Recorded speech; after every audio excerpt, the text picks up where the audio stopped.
Hello বন্ধুরা, তো চলে এসছে আবার পরবর্তী ভিডিও নিয়ে। আজ আমাদের রথযাত্রার স্পেশাল খাওয়া দাওয়া। তো চলো দেখানো হোক কী কী খাওয়া দাওয়া হচ্ছে।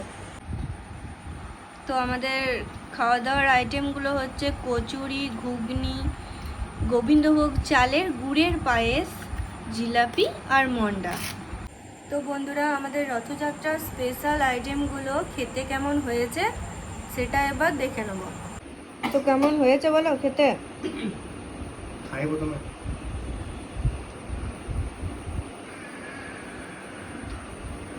ভালো হয়েছে, একটু ঝালটা হলে বেশি ভালো হতো, তবে ঠিক আছে, টেস্ট ভালো হয়েছে। আর পায়েসটা কেমন হয়েছে বললে না তো? পায়েসটা খেয়ে বলো যে কেমন হয়েছে।